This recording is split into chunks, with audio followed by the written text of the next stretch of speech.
fully prepared for having their faces scanned to use social media.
Good evening everyone and welcome. Tonight we have a very special guest who's no stranger to my podcast. He is a security expert, a star on Rebel News. Avi Amini's just a tag along. Daniel Jones, welcome to the podcast. Hello, thank you for having me on. Always a pleasure. Now, you've been up to some interesting things lately, and I recently saw a video of someone confronting a mysterious individual, confronting the Prime Minister of this country, Anthony Albanese, and I thought, oh gee, that's a familiar voice. I'm just going to play that clip and then we'll come back and have a chat about it. Mr. Albanese, I have a question for you on behalf of hundreds of thousands of Australians around the country. I'm Fiona. Hi. Nice to meet you. Hey. There are hundreds of thousands of Australians around the country who are unable to afford housing. And I have a question for you, Mr. Albanese. When are you going to put Australians first? Mate, that's enough. Albanese, when are you going to put Australians first? No, that's enough. Thanks, mate. That's enough. Thank you. Cheers. Thank you. I'm here to ask Albanese a question. You're not staying here, so you can leave. Thank you. Thanks, mate. Elbow, how do you feel about the rise in immigration, mate? Do you think it's fair? Yep, Thank you, sir. do you think it's Thank you, fair? sir. Thank you, sir. No, you don't need to touch me. I'm not touching anyone. Thank you, sir. Yep, that's all right. I'm not touching anyone. Thank you. That's right. You're not also approaching. Why not? I vote. That's fine. I've got questions. Doesn't Thank mean you. you can approach him. Yeah, we can approach. That's why we vote. Otherwise, how can I have a chat about who I'm meant to be Public forums. voting for? Staying in the hotel. We don't get public forums. He doesn't attend them. What about Penny Wong when she came to China? They didn't let us in. Unfortunately, you're not staying here, so you can leave. That's all right. I'm happy to do that. Thank you. Thanks. See you later. No worries. You have a good day. Thank you. So Daniel, in that clip, obviously two people confronted Albanese. The second person, just for clarity, is a very familiar voice. And that happens to be yours truly, yourself, the man himself, Daniel Jones. I just wanted to comment. I think the most aggressive person in that clip, and you mentioned yourself that you weren't touching anything, was this Fiona character. She just looks psychotic. She's got this, if anyone needs a visit from the AFP, I reckon it would be her. And you can see how she gets in the face of that. I don't know who the first individual is. You obviously don't have to disclose it. But she really, you can see that she really gets into his face and she physically makes contact with him. And at one point you can see him trying to push her away in self-defense. But to take us through that day, take us to what led up to that event, and give us a bit of an insight. What led up to it was I was walking around the city, decided to stop for a coffee where I was at, walked through the hotel lobby doors of a certain hotel. Now, I thought it was interesting that there was some really interesting looking cars that all looked the same lined up, and thought, oh, yeah, okay, well, walked in there, got a coffee, sat down, flicked through Facebook. And that was about it, really. I saw someone, because I was downstairs, just sitting there minding my own business, and saw somebody or a commotion upstairs. And I looked up and went, oh, that's interesting. Fair enough. Then I went upstairs and realised it was Albo who was there. And I thought, oh, well, might as well take my opportunity to ask a question and see if I can get a acceptable or decent or any answer whatsoever. So you weren't expecting him to be there. It wasn't. You didn't get any tip-offs or anything like that. It was just purely random, coincidental. Yeah, pretty lucky. Walked through the hotel and realised he was there. Obviously, there was a bit of a convention or something going on, because I did later on, or just before seeing Albo, noticed there was, what's his name, Chalmers, Tony Burt was there also. So there was a few of them loitering around. Dang. Yeah, it was. Well, Obviously, I dare say. I mean, there was a. I did notice downstairs there was some Chinese convention going on, and I wonder whether.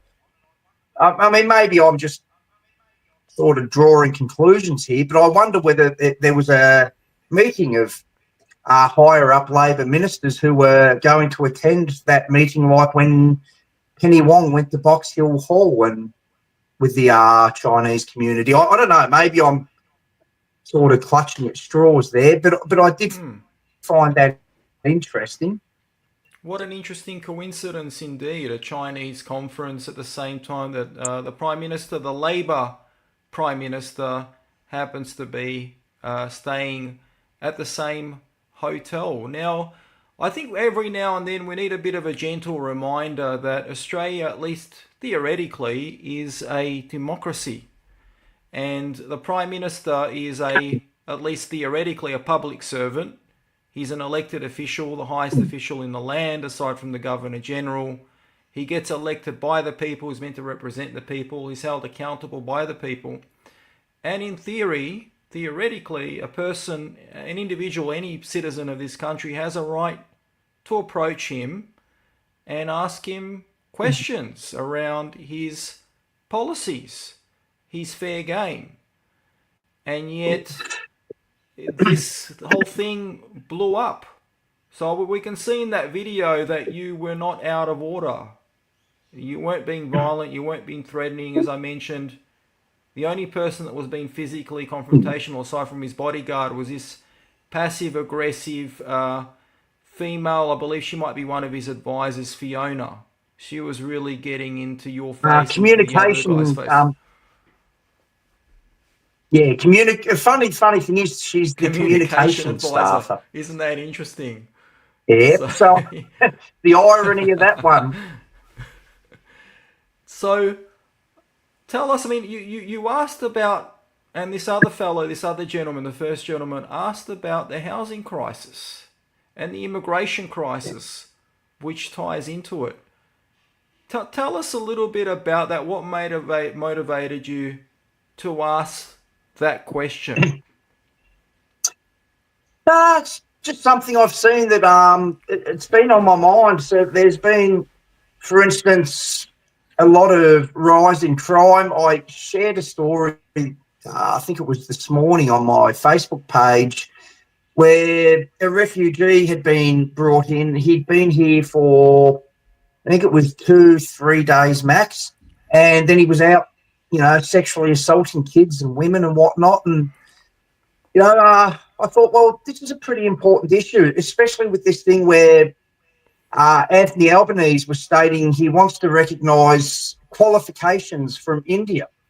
And now we all know that the standards in India with the qualifications are certainly not up to the higher standards of the Australian qualifications, which makes me also wonder with immigration, if we're going to start recognising these qualifications, how low are standards going to drop, and what safety issues is that also going to bring up as far as compliance with governing bodies to get jobs done properly for, say, the building industry, the transport industry. I can tell you now, the security industry, that's a whole can of worms there. So, standards, my big motivation for the question was standards of living, standards of quality of jobs done, standards of life, crime, and they were the big motivating things in my mind that have led me to ask that question. And also, there's the unprecedented homelessness crisis that we've got in this country. We've never seen anything like this in our lifetime, where it's not just one person or individuals that are homeless, it's entire families that are living out of tents and cars, and yet we're letting in a record number of people. I believe in under a year, we're letting in 500,000. That's about a decade's worth of immigration in just under a year. And we don't have the infrastructure and the housing to accommodate that, to service that record number of immigrants. And people are literally getting locked out, not just out of the housing market, but out of the rental market, and are living on the streets, out of cars and out of tents. Tell us a little bit. I'm assuming that was a motivating factor, that's something that pushed you and drove you to ask him as well. Well, yeah, absolutely. I mean, that they are issues, and they are things that have, of course, on my mind as well. It's there are a lot of people who are doing it very, very hard up, like you say, living out of tents, out of cars, full families. I had a guy at one of the shopping centres I was working at. I don't know, this might have been 12, 18 months ago now. But he was living out of his car, gas cooker that he was using to cook with his little pot on the back. And, it's I didn't delve too far into his life circumstances. But obviously, again, if you're living out of your car,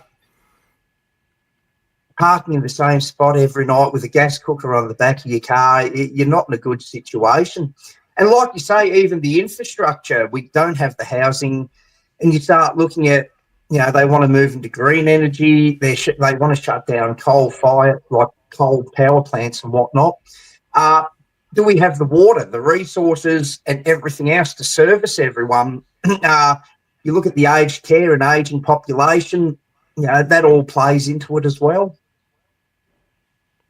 Absolutely. And so obviously you had good intentions. What you said, what you asked from the Prime Minister came from the heart. Again, you weren't out of order. You were being reasonable. You weren't confrontational. You weren't being violent. You didn't threaten the Prime Minister. Yet you got a friendly knock on the door from the AFP, who decided to drop by and do a check on you. Let me clarify, did they swat you, or was it just a friendly knock on the door? No, it was a very friendly knock. They just missed me. They were about to knock on the door, and I shot out from home to go get a pizza. So they had to wait around for about 15, 20 minutes for me to come home once the pizza had cooked and everything. It was very friendly. There was 2 members of the AFP knocked on the door. I've got nothing bad to say about them. They were very, very polite. They were very nice. Wanted to hear my side of the story. So they didn't come in making accusations or anything. They said, look, pretty bluntly and fair enough too. They said, look, we assume you've seen the papers. You know what's in the papers. I went, mm-hmm. They said, pictures of you with rocket launchers and whatnot. I went, mm-hmm.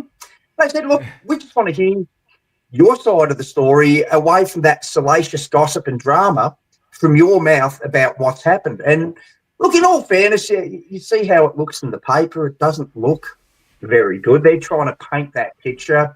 So I had nothing. I've got nothing against the AFP coming around, because at the end of the day, as they stated to me, there's a lot of crazy people out there. You don't know who's thinking what and who's capable of what. So it is their job, in all fairness, although I think our elected officials should be approachable to ask questions, it is also their job to make sure that the elected officials are safe, which is exactly what they were doing in coming knocking on the door and having a chat, was doing their job, which I'm actually thankful for, because it shows that we have a layer of security in Australia where, although I'm not big on keeping tabs on people and thinking people should be monitored for political views and whatnot, it does show that they are, at least, they do take security of our elected officials seriously. And I don't think any more will come of it. I think they were very satisfied that I'm not a threat. I have no intentions or plans to harm anyone. So I think they were just ticking their boxes, crossing their T's, dotting their I's, and making sure that there was no threat there.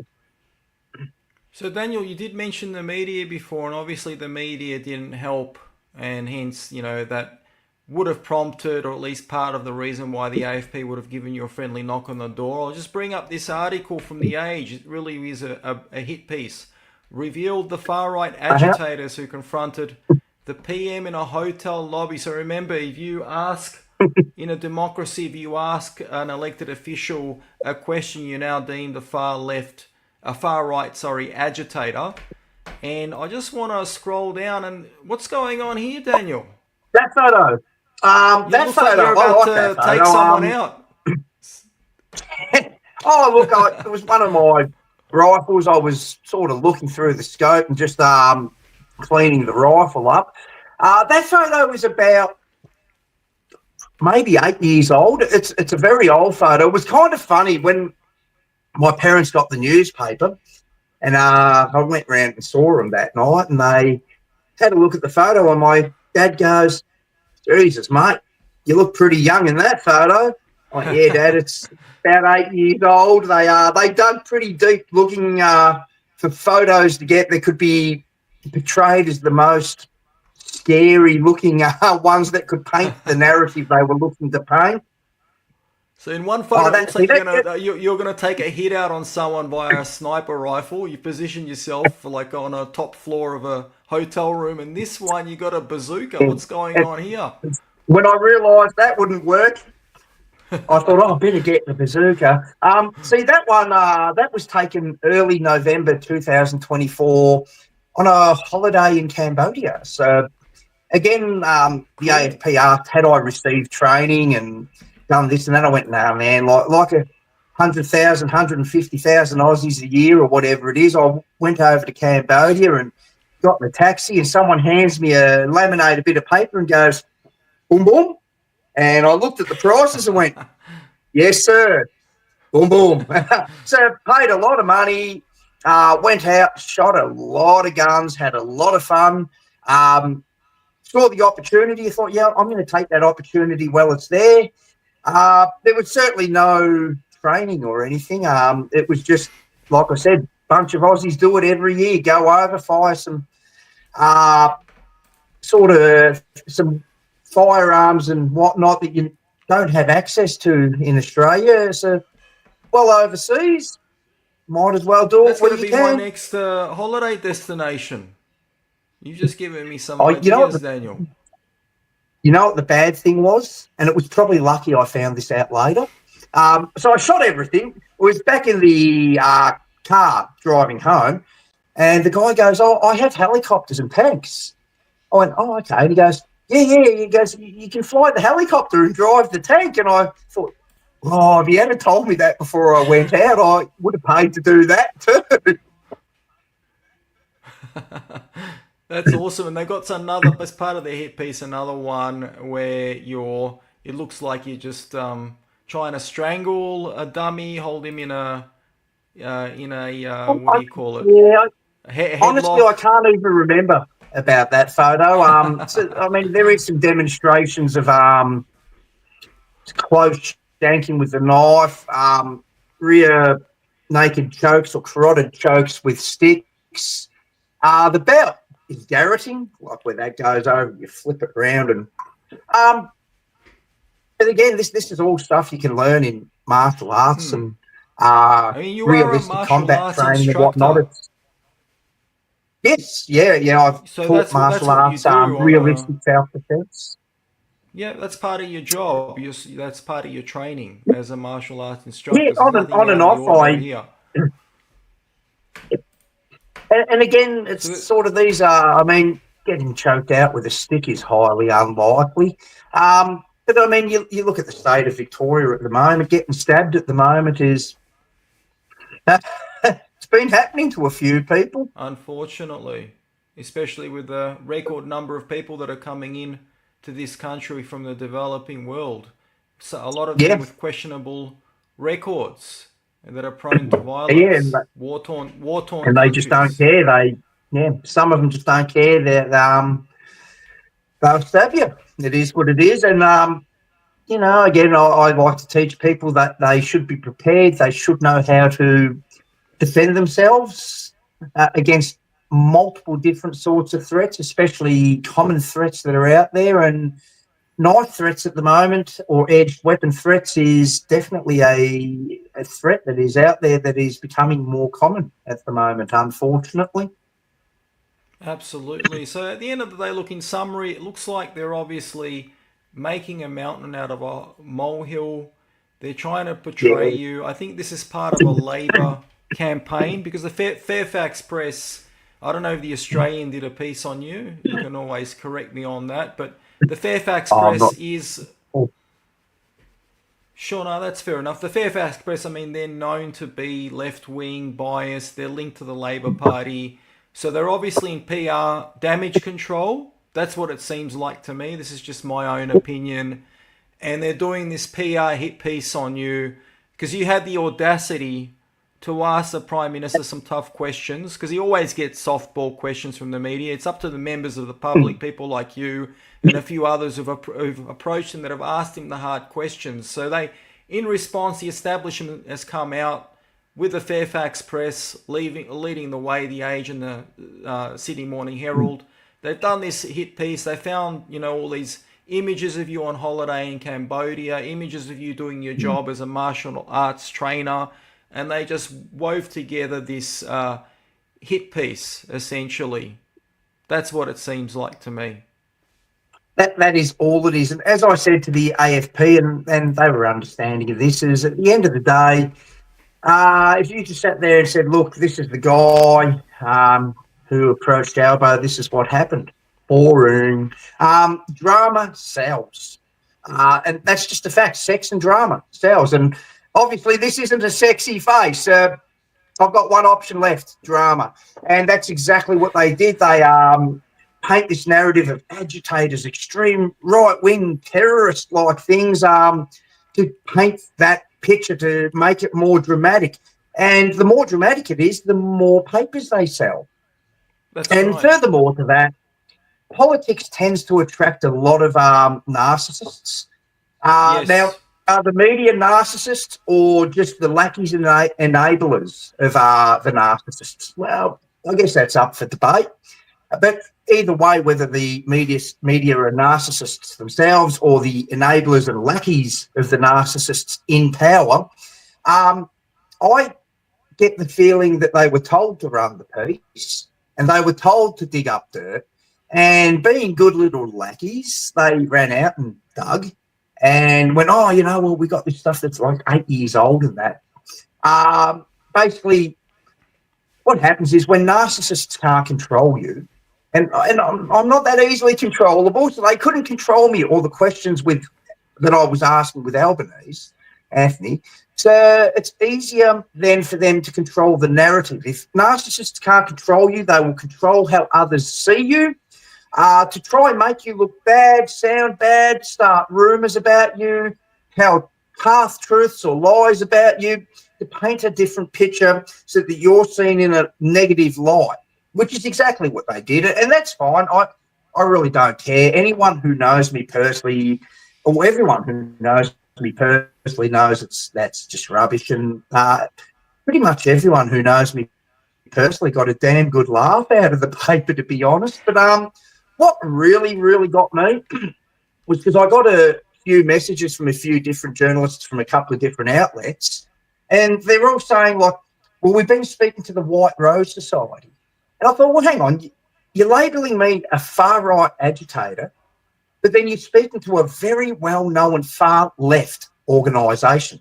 And in the paper, they had this thing like Dr. was it Kaz Roz, expert, researcher of extreme right. No. Provocateur and agitator themselves, certainly no expert. They're projecting. And and the White Rose Society in Australia, they're very well known for misrepresenting things and for taking things out of context, and twisting things to suit their narrative. I mean, them themselves are classic narcissists. The way they act, the way they behave, the things they do, they twist everything. Like in the paper, they had a quote where I apparently said something about, making things easy to kill or whatever. And generally, the quote I make, and I stand by it to this day, and I even told the AFP, this is the quote that's been taken out of context, and I stand by what I've always said, you should be hard to kill. If you've got 5 of these little kids, I call them kids, teenagers, crashing through your house with machetes, and you got your wife and kid in there, you should not be an easy target. You should not. Now, I'm not saying you go out and kill these people coming in, which is what they make it sound like. I'm saying it should be easy to kill these people. What I'm saying is you should be hard to kill. You should be a hard target.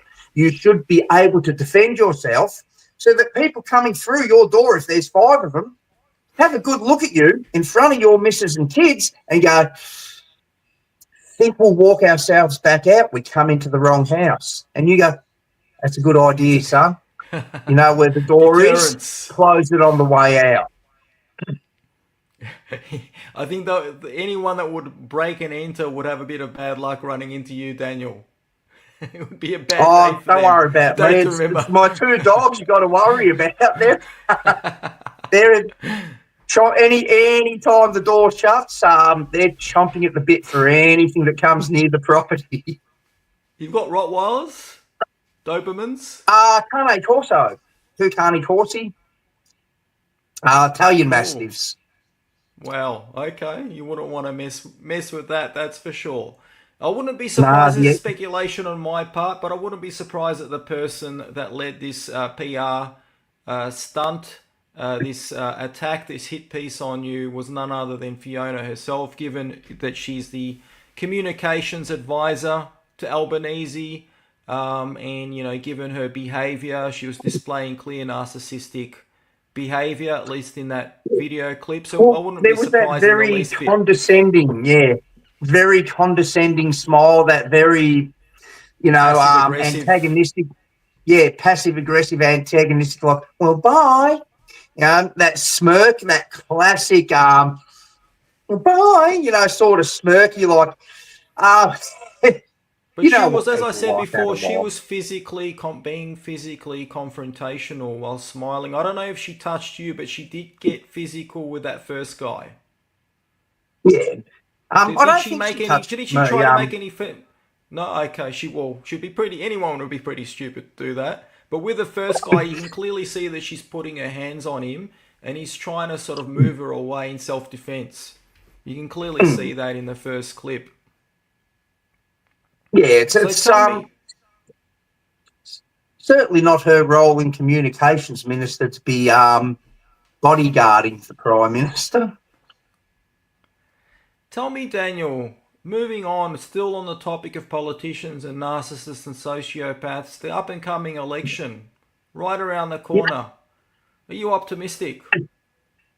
Nope. Look, I've not been following too closely.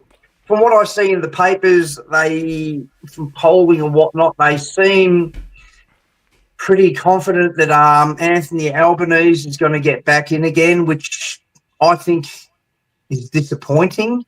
Then again, I'm not particularly fond of Peter Dutton either. I think he's probably the better of two evils. But yeah, I'm not overly optimistic. No matter who gets in from the major parties, I'm not overly optimistic.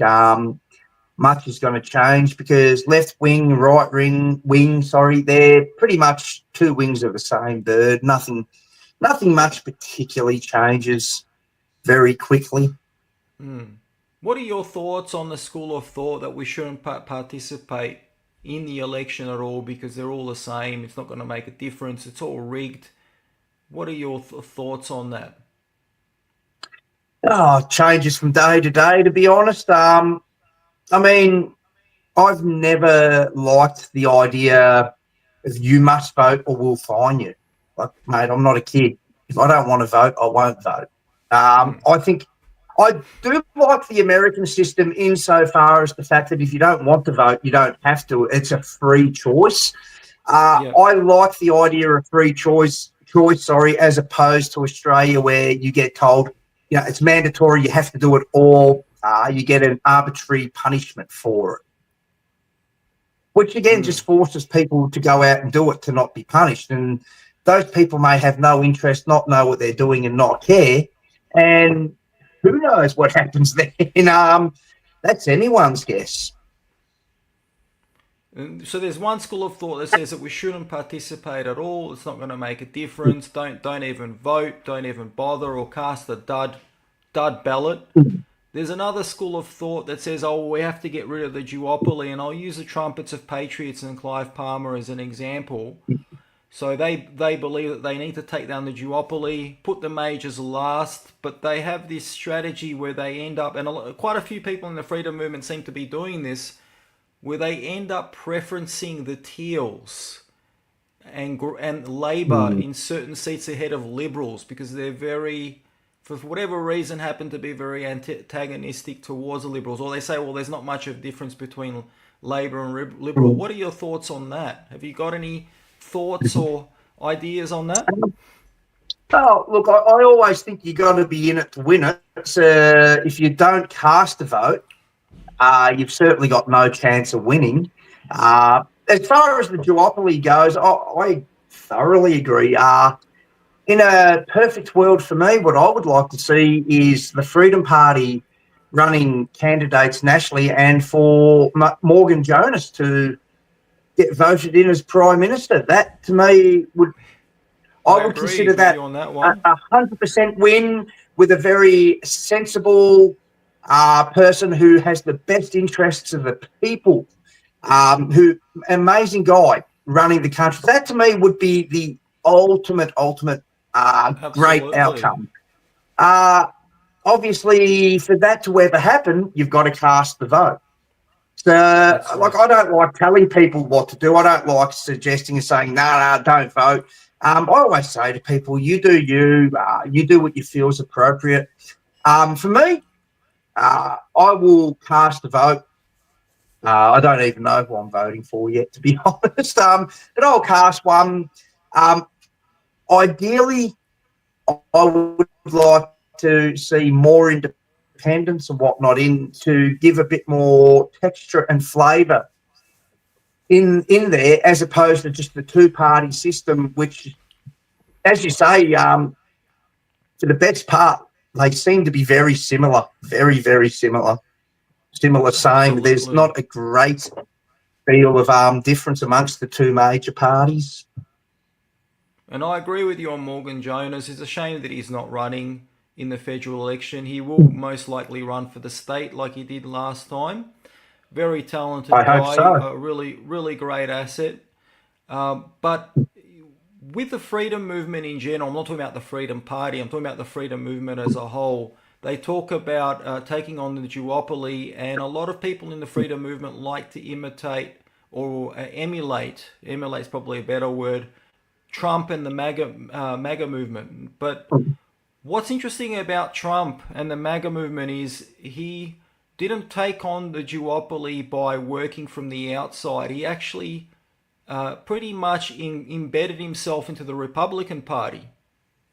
And at the time when in 2016, when he first did that, the Republican Party was a lot like the Liberal Party is today. So a Labor light or a left-wing light version of the Democrats, in this case, Labor. So that's really interesting. I think that's what a lot of people in the freedom movement seem to miss. So he didn't undermine the Republican Party. He went in, he joined the Republican Party. He eventually put his own people in there and he uplifted the Republican Party. So he didn't undermine them. So I think a lot of people in the conversation, they seem to miss that. Yeah, and look, that's a very valid option because you've already got a party with policies and everything that's set out, and the systems within that party that make it easier to deal with. See, it's my belief what Trump did is he got, like you say, he started to fill with his own people, which has helped to create a culture change within the party. And the thing with Trump, to change culture, that can be a lot of hard work that happens over a very long time. Whereas Trump has managed to get in and he's managed to do a pretty solid job of that very, very quickly and effectively, which, credit to him, is quite amazing. Absolutely. Now, they're predicting that if Labor wins, there's going to be a minority government, which means that they'll be in a coalition with the Teals and the Greens. Do you think that Australia is going to be in a lot of trouble? Do you think we could we recover from having, the Teals and the Greens in a government with Labor? Hopefully we recover 4 years later. If that happens, I think it'll be a very hard recovery after 4 years because I think they'll do a lot of damage. You look at parties like the Greens and that, you've got some pretty crazy... I mean, you had, what's his name, Vanderland, that was encouraging people to break into people's properties and showing them how to pick locks and break in. That's the you got Victorian ones that were socialists. talking about... yeah, and the ones that was the socialists. Sorry, it was too. But then you got, ones that are talking about sex with animals and whatnot. And I mean, they attract a very extreme type of individual, and they have extreme views. Like you look at their views on, let's say, October 7th, Israel, Hamas, where they sit there and go, look, we can excuse raping people and shooting people because it's resistance fighting. Okay, cool. If you consider that resistance, that's fine. But if Israel goes in and does the same thing, no, that's genocide. Their mentality, they cannot differentiate between things. They don't see annoyance in anything. So they're very extreme. They're very dangerous. Their ideas are incredibly dangerous. I mean, if you're going to justify people going in and raping women and kids and shooting innocent civilians, and like freedom fighting. What do you think is going to happen to the country when you've got people with that type of mentality who are starting to take hold and take control and lead? Do I think that's going to lead down a very, very violent, bad path? Yeah, yes, I do. Do I want that to happen? No, absolutely not. But if they were to get in a minority government and be able to pull strings and wield some form of power to some form of degree, I do worry about the outcome of what you're going to get out of that. You mentioned this Jordan Vanderlam character who's a socialist. He's part of the Socialist Party, and you mentioned that he was encouraging people to pick locks and invade and take over so-called unoccupied homes. In one case, they took over, he encouraged people to take over a home that belonged to a lady that inherited the property from her late father, and then she found out about the home being taken over, and she was obviously quite traumatized and distraught about that. But it actually gets worse. This character, whatever I think he's Jordan Vanderlam, whatever he's originally from South Africa, white South African guy. actually openly advocates for murder. He says that if you were going to have a socialist revolution, there's going to be blood on the streets. And he was advocating that on the streets of Australia. I mean, it's just mind-boggling. Again, therein lays the problem. Extreme people, extreme ideas, extreme views. And what scares me more is you're allowed to have an idea. That's fine. Yeah, you're allowed to have an opinion and a view. That's fine. What gets me, though, is I truly believe if you gave these people half an inch with ability, they'd run with it. I don't believe for them it's rhetoric. For them, I believe they're telling you exactly this is what we will do when we have the resources and ability to do it. I thoroughly believe that from people like that. They're very, very dangerous people because they are very, very committed people who truly, truly believe in what they're saying. They're dangerous, extremist people, and people like that, they're the kind of people you need to keep an eye on. They're the kind of people you really need to worry about. Definitely. Now, tomorrow we've got Anzac Day. Very special day, very sacred day for this country, honouring the men and women that gave up their lives in service of this country to defend our freedom and our values and Western democracy. We had Australia Day a few months back, and instead of having Australia Day rallies in the heart of Melbourne and Sydney, we had Invasion Day rallies where people were openly calling for the destruction of Australia whilst waving Aboriginal and Palestinian flags. And you mentioned October 7th. Since October 7th, the streets of Melbourne and Sydney every weekend have been hijacked, taken over by people that have been openly inciting hatred.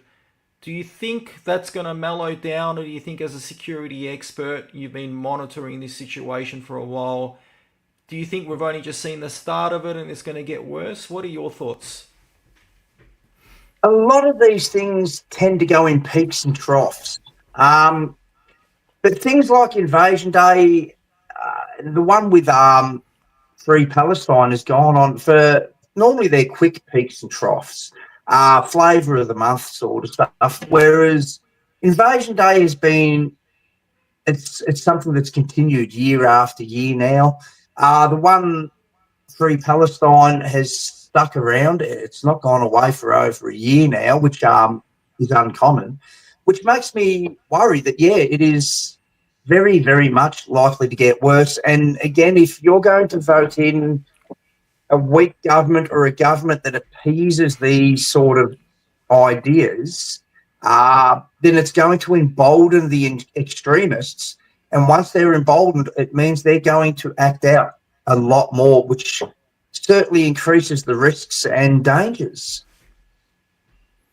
You know, you'd have to wonder, because we've got a homeless crisis, we've got an unprecedented economic crisis, people are living in poverty, standards of living have dropped, infrastructure's crumbling, there's potholes on the road, just crisis after crisis. And you have to wonder that these rallies on behalf of overseas conflicts, where people are literally rioting on the streets of Melbourne, and Sydney, they aren't peaceful, they're calling for violence, they're physically assaulting people on the streets, that this is actually convenient for the establishment, because when people are rallying in the hearts of Australia's major cities for foreign conflicts, about foreign conflicts, and trying to import foreign hatreds that have nothing to do with Australia, it serves as a distraction. People aren't thinking about the cost of living. They aren't thinking about putting bread on their table, about the mortgage, the rent. All of that's distracting them away from that. So that kind of, to me, that's just my opinion, is a convenient tool for the establishment, especially the Labor government, both on a state and a federal level, with the help of the Greens and the Teals, is a very convenient tool for them to just get people distracted and not thinking about the government and what the government's doing here at home. Yeah, I thoroughly agree. It's like the old magic trick with the magician, well, clicking a hand over here, then he's quickly doing something you don't see over the other side. Well, you're distracted with all this other stuff. They're slipping through all kinds of different laws and whatnot. And let's admit it, every time they slip through all of this new stuff, it's never really for the better. It never really improves anything. It doesn't make anything, safer generally. It's just more restrictive measures that innocent people end up having placed on them. And usually through knee-jerk reactions, they bring all this stuff through. And, like you say, having these Free Palestine rallies and that is just a blessing because it's a great distraction. And look, let's admit it realistically, what is our state government going to do between any of that? I get it's a federal issue, but, again, what are these people rallying week in, week out going to achieve? What are they achieving by assaulting innocent people? Nothing, really. But why not let it ride? It is a great distraction. Definitely. And Daniel, is there anything else that you would like to share with our audience tonight before we wrap up? I think we've covered everything. It's terrific. I think we've covered everything. Excellent. So tomorrow's Anzac Day. Got any thoughts on Anzac Day tomorrow in honouring the diggers? Any last words on that? Oh, absolutely. I could go on forever about that. My grandfather was in the 9th Division and he fought Nazis. I have nothing but respect for our veterans. I will be up before the sun's up tomorrow. I will be at a dawn. I don't know which dawn service yet, but I'll be out with the wife. We will definitely be attending a dawn service somewhere. We don't have any other plans for the day, so we will definitely be sticking around for one of them gunfire breakfasts and putting some donations in. It truly sickens me that we've got to a point with the extreme left where they devalue things like Anzac Day. That's something we should hold very, very sacred and dear. It's just so important to remember what happened, not just for our own people, but for the world, for society as a whole. Because if you remember what happened, you sort of sit there and go, well, not much good come of war. I guess some good come out if you stopped the concentration camps. That was good. But that cost a lot. So you want to learn lessons about never ending up in a place where you end up with concentration camps again. You hopefully want to reflect on things that you sit there and go, well, ideally, we never want to go to war again.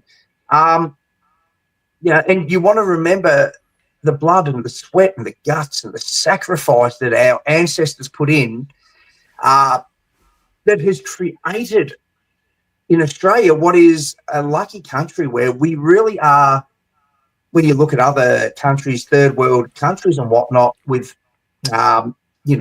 totalitarian socialist communist governments and whatnot, where you get dragged out the back and shot in the face. It's people don't realise just how lucky we are in Australia and what it cost our ancestors to make sure that we are one of the most lucky countries in the world. So my thoughts on Anzac Day are that you should get down. Make sure you get up very early. Make sure you get down to a dawn service, pay your respects and truly reflect on everything that's happened. Where did your grandfather serve?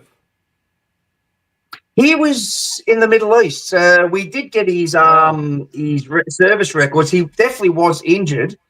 And then, and Pop being Pop, it wasn't good enough. So he found his way back to the Middle East despite his injuries and he served. Wow. Yes, so yes. Fought the German armies under Rommel in North Africa. Wow. I'm not entirely sure. He was definitely the in Italians Egypt. were also there. The Germans and Italians were both there. So he would have been either the Germans or the Italians or both. The records are a bit skew-if. We definitely know he was in, oh God, I think it was possibly Syria. I can't remember offhand now. He was definitely in Egypt because there's photos of the Sphinx and the pyramids and photos of him on camels and whatnot. So he was definitely in that area.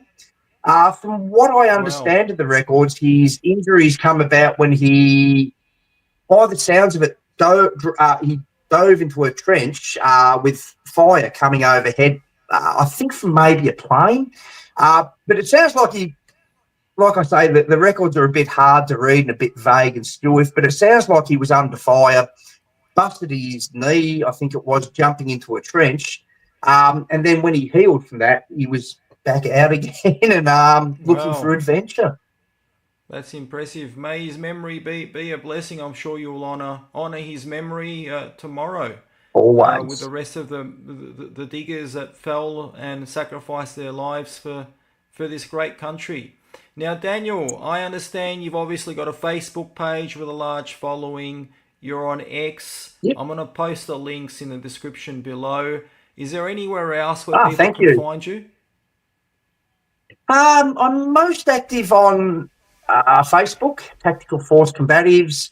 Not near as active on X. I ended up copying. I've not long come off a ban again from X. Yeah, said something they didn't agree with. So They're quite big on censorship there. It's supposed to be a free speech platform, but I think they're more. yeah, I Right now forget they're what I said. engaging in more censorship. Yeah, look, I said something along the lines of it was something about someone getting a smack in the mouth. And I don't know, it was something along those lines, and they viewed that as a call to violence, and like, well, whatever. So I would encourage everyone to follow Daniel on Facebook and X. I'll post the links. Tactical Force Combatives. Is that something that are you open to accepting new students? Is that something that you'd like to encourage people to join up?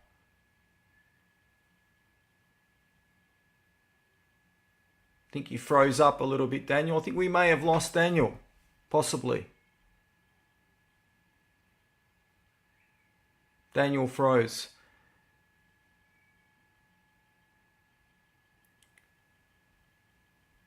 Well, anyway, folks, as I said, please follow Daniel on Facebook and X, and I'll post all the relevant links, including his website, Tactical Force Combatants. Go out and follow this great man's work, and thank you so much for watching tonight's podcast. God bless everyone. Have a good evening.